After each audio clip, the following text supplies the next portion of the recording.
municipales, policiales, representantes de instituciones intermedias, estimados anunciantes, suscriptores, amigos, familia. Este evento es para ustedes, por haberme acompañado a lo largo de este primer año. Sé que por ahí soy un poco ambiciosa en haber pensado este evento. Hay quienes decían, ¿por qué no esperaba que cumpla 5 años, 10? Pero considero que el primer año es especial, porque podría no haberme ido también como me fue.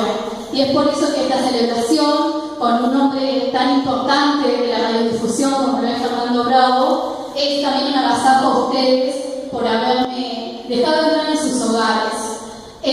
La verdad que me honra la presencia de Fernando. Cuando le mandé el mail a su productora, de inmediato me respondió, quedamos en vernos personalmente y fuimos hacia Capital con mi hermana Anaí un 8 de enero, y en esos 40 minutos de charla que tuvimos con Fernando, de inmediato se prestó a venir y es realmente un honor. De hecho, como bien sabrán, Fernando tenía que venir mañana, pero por unos contratiempos laborales tuvo que adelantar la charla, pero nunca dijo lo vamos a postergar, dijo todavía si podía venir el miércoles.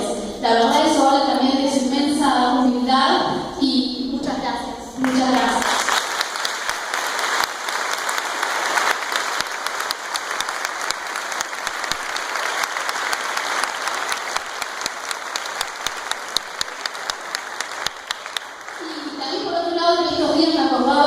Allá por diciembre de 2014, cuando pensé en lanzar este periódico y salía a los comercios de mi ciudad para pedir auspicio, un comerciante, un veterinario, me dijo: yo voy a colaborar con vos porque sé muy bien que lo que vos hagas con el diario va a servir mucho más a la comunidad.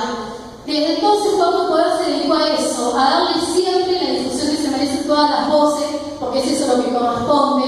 Y para aquellos que por ahí todavía me preguntan por qué Cuarto Poder, por ahí en el primer ejemplar, lo he dejado en claro en el primer editorial que hice, que Cuarto Poder se ubica detrás de esos otros 3 poderes que nos regulan, como sabrán, el Ejecutivo, el Legislativo y el Judicial. Y para eso está el periodismo, y es eso lo que he querido hacer a lo largo de este año, estar al lado de los vecinos, que son los que reclaman, y también detrás de los poderes que nos gobiernan para marcar la agenda de cuáles son los temas sobre los cuales se tienen que ocupar. Pero siempre, como siempre me gusta decir a mí, dando participación a todas las voces, que es lo que se merecen los lectores a fin de cuentas. Yo solamente quería decir estas palabras y ahora dejaré el micrófono para el señor Fernando Bravo, que nos va a hablar sobre su repaso profesional, ya son 45 años, y al terminar va a haber un espacio para un mínimo de 10 preguntas y por supuesto se van a quedar para compartir la torta y el brindis que hemos preparado especialmente para ustedes. Muchas gracias.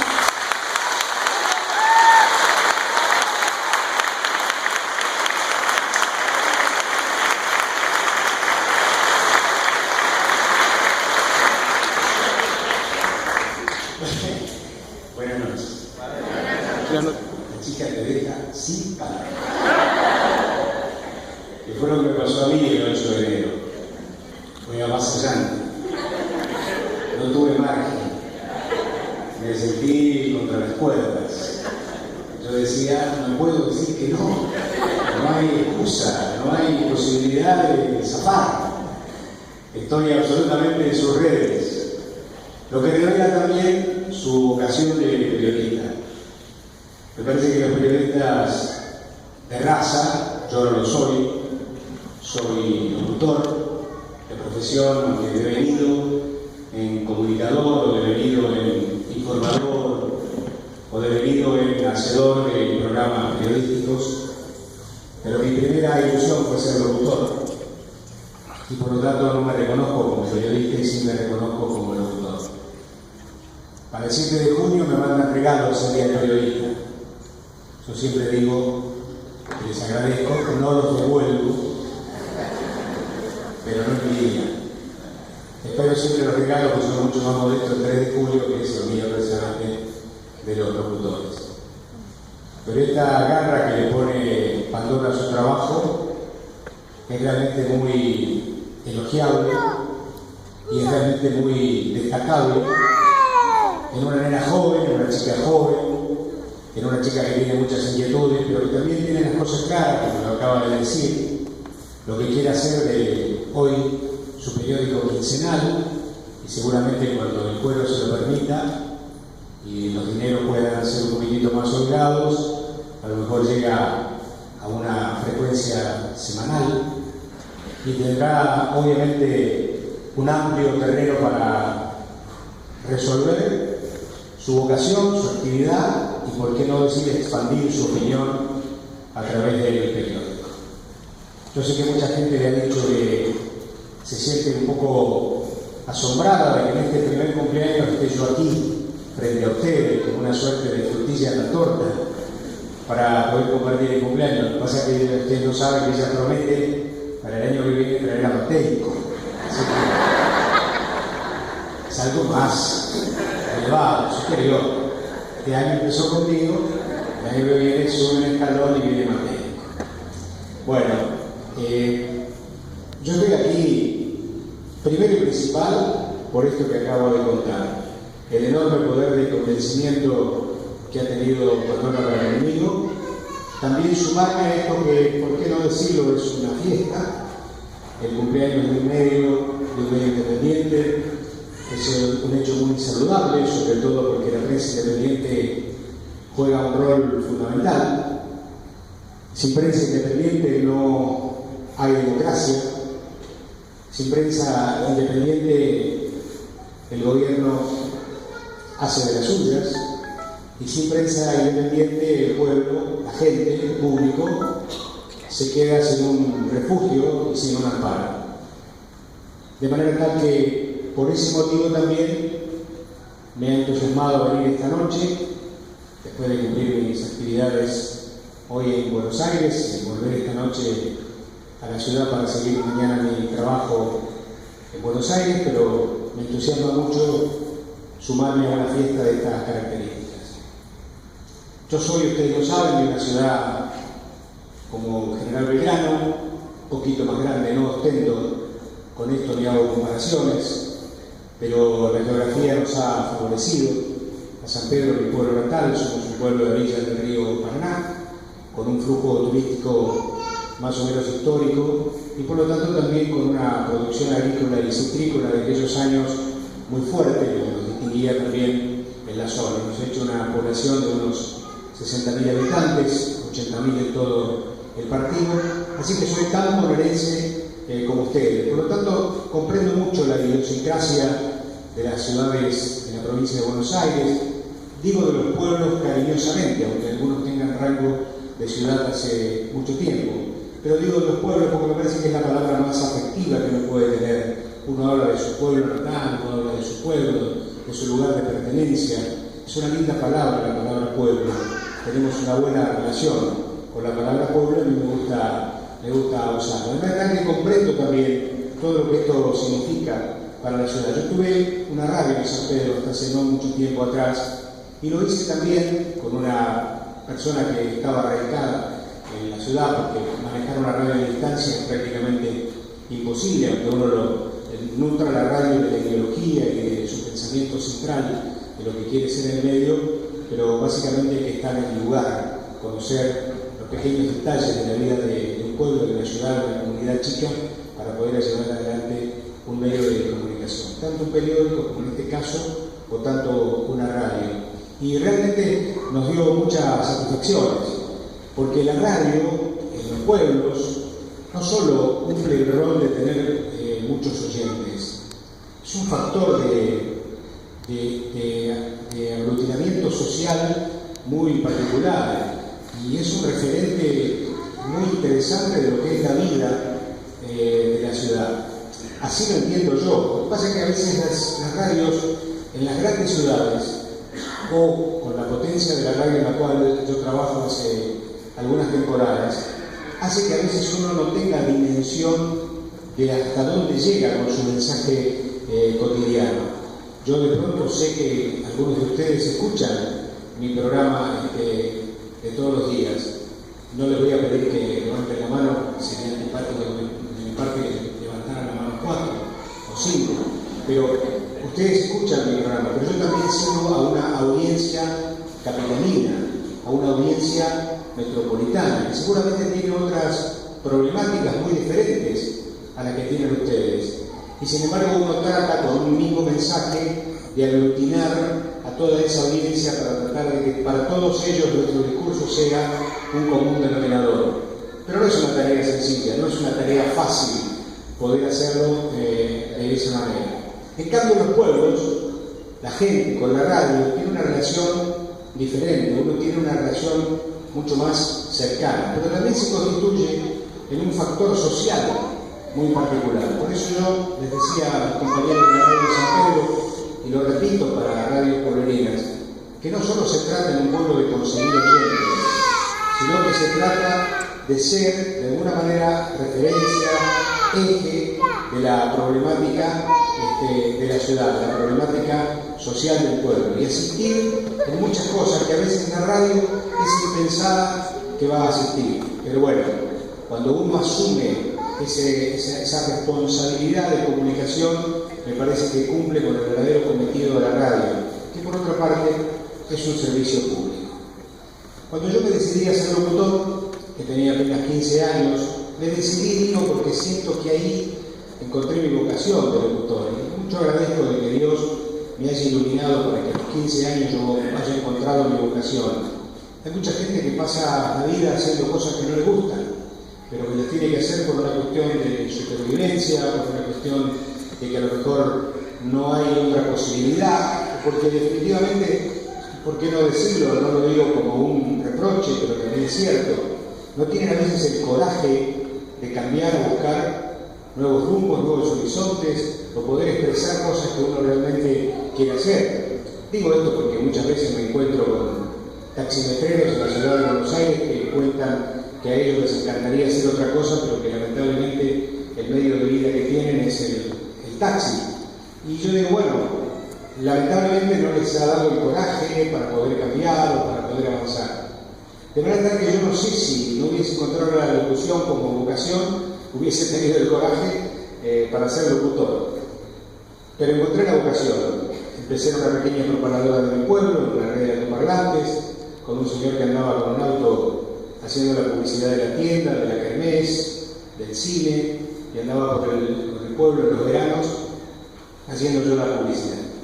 Y ahí encontré que este fierrito fenomenal que yo tengo ahora en mis manos ha sido mi herramienta de toda la vida y la que me ha posibilitado desarrollarme, llevar adelante mi profesión, pero también generarme a mí una satisfacción enorme en de poder servir a la gente. Aquellos que piensen que hacen un programa de radio para ellos se equivocan. El programa de radio nuestro, o el trabajo nuestro, de los locutores, de los comunicadores, es al servicio de la gente. Nosotros tenemos como un bonus track la notoriedad, el conocimiento, el hecho de que hoy ustedes se hayan molestado hasta aquí para que pasemos un rato juntos y a lo mejor me conozcan un poco más de lo que me pueden conocer a través de la radio durante todos los días. Pero yo siento que no trabajo para mí, yo siento que trabajo para la gente. Tengo esa convicción y además tengo esa suerte de lema personal de que mi trabajo se termina cuando llega al oyente todos los días. Si no, no tiene sentido. De la misma manera que los actores dicen que cuando representan una obra de teatro, la obra de teatro la termina el público, yo creo que también para nosotros, los locutores, nuestro trabajo que nosotros irradiamos todos los días en nuestro mensaje, lo termina la gente, porque la gente es el destinatario. De manera tal que estas cosas yo las fui comprendiendo por el correr de los años, por el andar de mi profesión.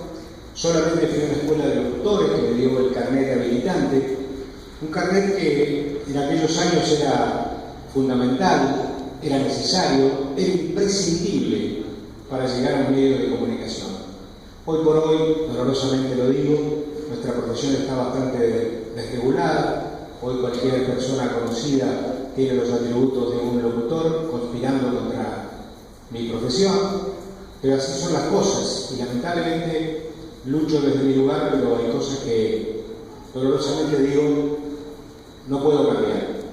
Pero yo encontré mi profesión, encontré mi vocación y pude desarrollar mi profesión y me inscribí en la escuela de locutores y comencé a hacer mi trabajo. Me vine a vivir a Buenos Aires, a una pensión estudiantes, con el grupo de amigos estudiantes sanpedrinos, y empecé a trabajar en las radios transmitiendo carreras de autos, y fue mi primer trabajo, digamos, en las radios grandes.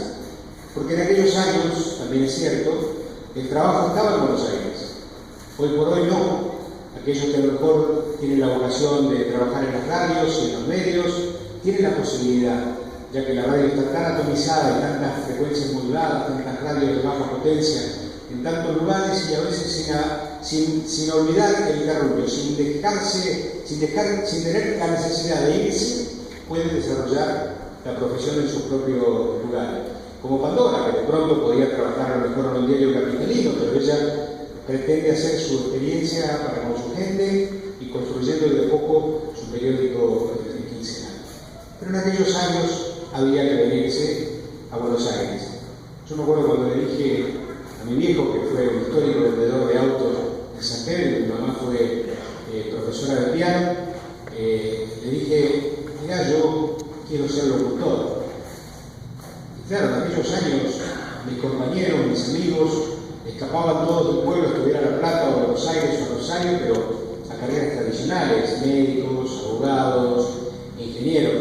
Estudiar locución en aquellos años era una verdadera, no digo rareza, pero era una cosa bastante atípica, y sobre todo, estoy hablando del año 60 y pico, estoy hablando del año 66, cuando yo descubrí que había una escuela de locutores y donde uno podía hacer el curso de locutor. Así que durante 2 años, 67 y 68, estudié, me costó mucho trabajo, porque yo viajaba en tren cuando había trenes. A San Pedro teníamos 8 trenes diarios, y ahora pasa uno y la gente va a la vía a verlo. Lo que revela que la historia nuestra está un poquitito distorsionada. Bueno, días pasados descorcharon champán porque llegaba el tren eléctrico a Quilmes. Tren suburbano. En la autopista ahí hay un cartel que dice: volvió el tren a Rosario. Lo mostraba Randazzo en su última gestión. Rosario, la segunda ciudad del país. Y sacaban chapa porque el tren volvía a Rosario. Esto revela el atraso enorme que hemos tenido, no solo en eso, pero los trenes es una muestra palmaria de cómo en algunas cosas nuestra sociedad, dolorosamente digo, ha retrocedido. En aquellos años, yo tenía de San Pedro a 160 kilómetros de la capital federal, había 8 trenes diarios. 8 trenes que uno calculaba que eran suburbanos, porque inclusive había unos trenes rápidos y algunos trenes que venían desde lejos, desde Tucumán. Subir al Tucumán de San Pedro era una aventura. Yo siempre que lo cuento hay alguien que no me cree. La gente venía con las gallinas abajo de los asientos. Y nosotros subíamos como asombrados de los paisajes que estaban, pero claro, hacía como un día que estaban ahí arriba. Comían, dormían, y seguramente la vida para ellos arriba del tren era algo diferente porque llegaban a Buenos Aires, y yo imagino que con idea de instalarse, porque venir con un gallinero dentro del tren no era una cosa tan sencilla. Pero bueno, el hecho de que tuviéramos 8 trenes diarios de San Pedro a Buenos Aires a mí me permitió hacer mi carrera de locutor, mis estudios de locutor, viajando todos los días desde San Pedro a Buenos Aires. Pasaba 3 horas 45 de ida, 3 horas 45 de vuelta. Cuando yo digo que a mí la carrera me costó un vagón, les aseguro que es literal. De verdad que hice el ISER, me recibí, y una vez recibido comencé a hacer una tarea, bueno, simplemente de tratar de pasear por el dial y tratar de conseguir oportunidades radiales. Y a partir de ese momento comencé a construir esta carrera que después de casi 50 años me ha traído hasta aquí y me ha colocado en el lugar que estoy. Yo estoy muy orgulloso de lo que hice, porque si bien hubo muchas puertas que se abrieron y mucha gente que me dio una mano, pero también es cierto que yo le puse mucho esfuerzo, que le puse mucha dedicación, que traté de no quedarme en las posibilidades que yo podía tener inicialmente. No soy dueño de una muy buena voz, de manera tal que tuve que rebuscármela para tratar de tener algún otro valor agregado para procurar avanzar en mi carrera.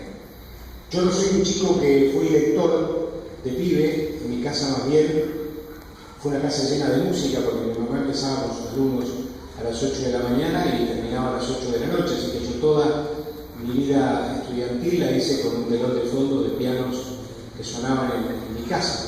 Teníamos una casa muy reducida y había 3 pianos, había más pianos que camas casi en la casa. Una cosa realmente increíble. Y yo también me arrepiento porque mi mamá me ha perseguido por todos los rincones de la casa para que yo aprendiera a tocar el piano. Y yo lamentablemente por aquello de casa de herrero, cuchillo de palo, nunca aprendí a tocar el piano. Y hoy me arrepiento porque hubiese sido también una herramienta interesante, ¿no? A la vuelta de los años. Pero son esas asignaturas pendientes que uno tiene. Por lo tanto, en mi casa, como había mucha música, no había muchos libros.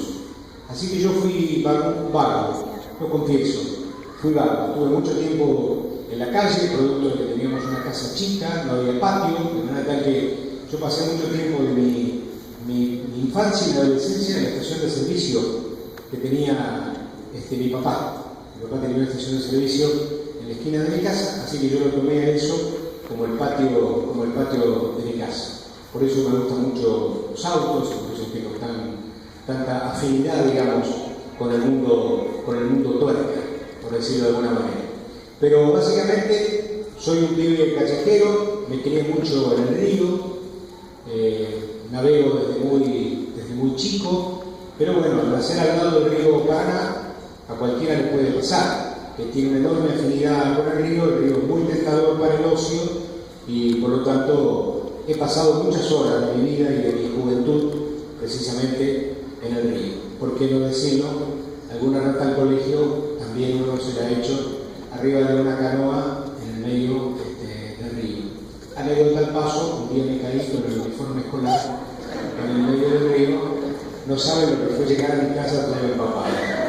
¿Cómo le explicaba yo a mi mamá? Con un sol radiante que yo estaba hecho sopa desde los pies hasta la cabeza. Hasta que no tuve que confesar que efectivamente había hecho la travesura de hacerme la rata que yo me hacía habitualmente cuando mi papá viajaba a Buenos Aires, porque mi papá, por razones de ocupación comercial, solía viajar a Buenos Aires por el día.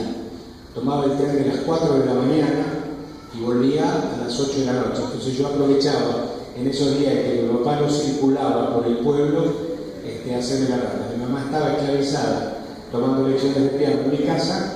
Era bastante improbable que alguien de mi casa me agarrara. Algún profesor solía verlo, pero bueno, se trataba de solucionar.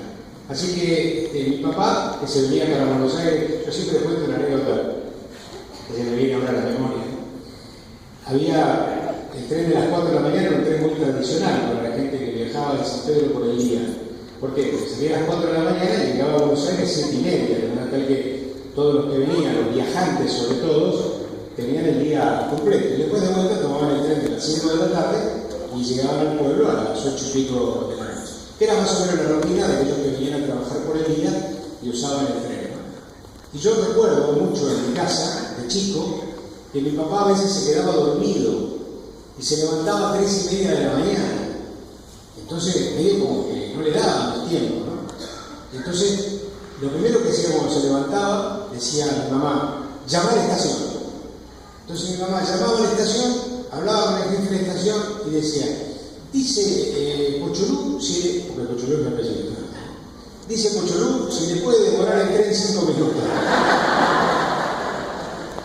Y el tipo le demoraba el tren. Y yo a mí me quedó eso, ¿no? Qué bárbaro, ¿no? Lo que era la vida, porque después recuperaba el tren, obviamente, no era que le pedía que saliera a 4:30. Pero decía, yo lo recuerdo, eso claro, tengo este recuerdo infantil de mi mamá, y mi mamá con lo que era el peligro del teléfono, porque era discar, dar vuelta a la campanita, pedirle el número al telefonista que tendría que agarrar despierta a las 3:30 de la mañana. Entonces venía de contestación, daba el número de la estación, que no me acuerdo cuál era, Entonces yo ya no recuerdo hablando con el jefe de la estación. Mire, soy la señora Cocholú. Dice Cocholú, si por favor se quedó dormido, se le puede esperar el tren 5 minutos. Sospecho que le dirían que sí, porque mi viejo nunca perdió el tren. Así que siempre pudo tomar el tren de las 4 de la mañana. Bueno, así que me hice locutor y empecé a deambular por las radios. He paseado virtualmente por todo el dial. Tengo recuerdos imborrables de cada uno de los puntos de radio que me tocó. Radio Belgrano, creo que fue mi primer desafío profesional. Trabajé en un programa que se llamó La Gallina Verde. Tenía como locutor, como compañeros a la señora María Elena Walsh, Horacio de Dios, Emilio La Ferrandería, el Beco, que fue un gran periodista deportivo de la revista El Gráfico.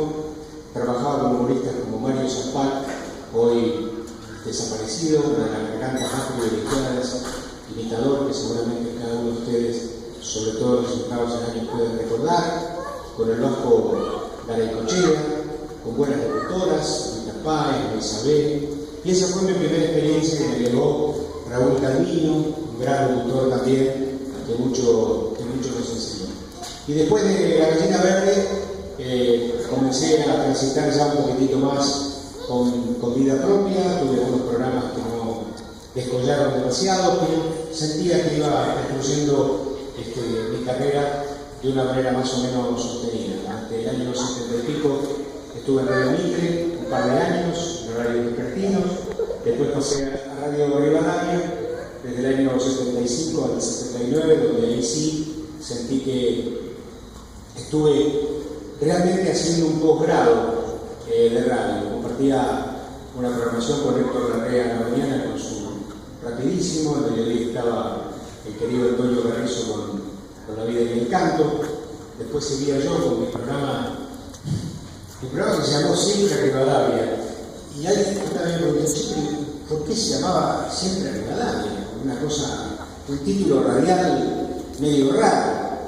Digo, mirá, en Rivadavia era en esos años la radio más escuchada y por lo tanto era una radio con una enorme preponderancia desde el punto de vista político, informativo.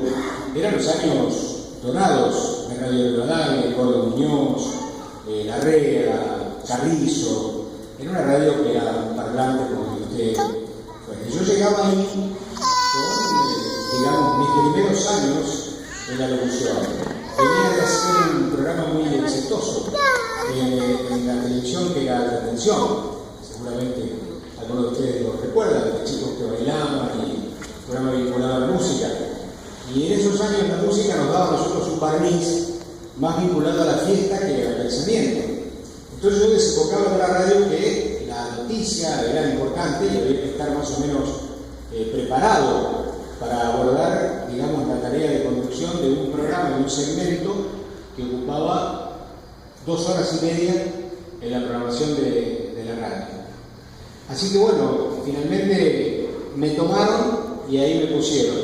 Pero se ve que me tenían poca confianza, porque al programa le pusieron Siempre Rivadavia, como para decirle a la audiencia que porque estaba yo, igualmente iba a seguir siendo la radio, ¿no? Así que no había una gran confianza hacia mí. No era que de pronto venía este tipo, no. Siempre Rivadavia, aunque este tonto que venga ahora esté aquí, la radio se va a seguir diciendo Rivadavia. Dolina me decía que era una radio que se escuchaba mucho en Liniers, Aedo, Castelar, porque era siempre Rivadavia, ¿no? El flaco Dolina que debutó precisamente en ese programa. Y él siempre lo cuenta, no porque yo le haya dado, no era porque yo fui un gran visionario, sino porque él trabajaba en la radio y yo sabía de sus dotes creativas. Y un día le dije en el pasillo, digo, flaco, vos tendrías que hacer radio. Dice, ¿te parece? Le digo, sí, vos tendrías que hacer radio. Me acaba de pasar lo de Loli y la de Lali, esposa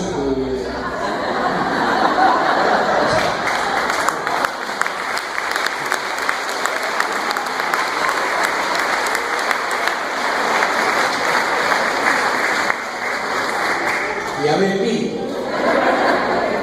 Me coloco en la lista de lo que se tragaron un pincho. Hay una larga lista, de gente que ya No estoy haciendo intruso, así que lo voy a dejar de lado.